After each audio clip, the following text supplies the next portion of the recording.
You're listening to 95.3 KCNI in Rocanville. This is an extended version of the Get Up and Go Breakfast Show, and I was feeling a little tense and a little bit tight, and I realized my headset's squeezing my neck. Rick, my color all right? Well, it's turning a little red, but you did have it kind of backwards. I do. I'm going to turn it around here. Hold on. Okay. You know, the left goes on your left side. Oh, there. That's the L, and then right on the right. Radio guys don't claim to be the smartest cookies in the jar. Let's back up a little bit. You wanted to back up a little bit and touch on some a subject that we talked about, but maybe a little more detail. Well, Ron was talking about cost and talking about you know, the cap and trade legislation. I wanted to make sure that we made a distinction between today's cost and what could be happening in the future. You know, some of the drivers today are, as Ron mentioned, the fuel cost. What else did you mention? I forgot. Well, the improvements we're making to some of our existing facilities is another thing that...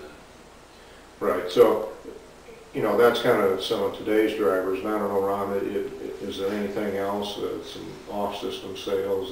You know, what's happening this year that may be different? Yeah, I think this year, another item that's impacting us is really a bit unusual, and it's all related to the economic conditions in the country. NPPD has more generation capacity available to us than what our customers need at various times during the year. Obviously, we have to have enough to serve our highest peak loads in the summertime, and then other times of the year when it's not being utilized to serve our customers, we will take that energy into the wholesale energy market and sell it at market prices, and the margins we make on that, we bring that back then to help offset our cost and keep our rates down for our Nebraska customers. The off-system or wholesale energy market prices, though, have come down dramatically because of the economic depression in this country. Those market prices are really driven by the price of natural gas. Natural gas has come down. Recently selling in the area of $3.50 a million BTU, where a year ago was in that $7 or $8 a million BTU.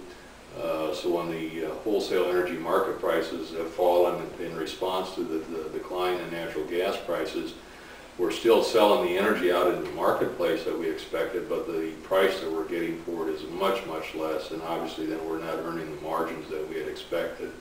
And that will have some negative impact on our financial performance this year, since we were contemplating when we set our estimates that we would be at those higher energy market prices.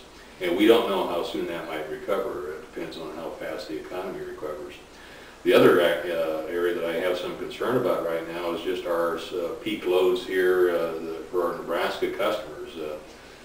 In our planning for this year, we had estimated that we would have a peak load of around 2,450 megawatts. Last year, as I said earlier, we had a peak load of 2,300 megawatts. But with the mild weather conditions and some of the economic situation, we've only approached a peak this summer so far of about 2,200 megawatts. So we're about 250 below what we had forecast. And to the extent that we don't achieve that, since a lot of our revenue is derived from our customers based upon what their peak usage is, we could have a significant revenue shortfall in that area as well. I mean, that's something that we're monitoring right now. And there's still half of July and all of August left yet. But that's another area that we have some concern at this time.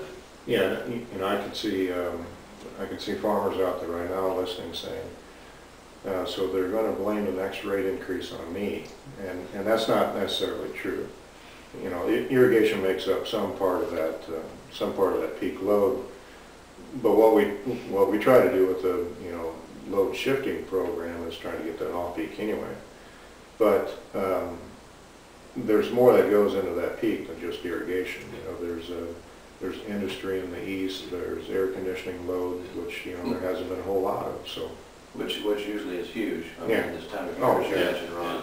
Normally we're hovered down in the houses and don't have the doors open. Like we did last night, 56 or 7 degrees this morning when we got to work. That's pretty unusual for us. And in this economic time, somebody like Nucor. The economic situation has impacted various industries here in the state of Nebraska. The steel industry has been impacted. We serve a large steel mill up in the Norfolk area, their usage has been down.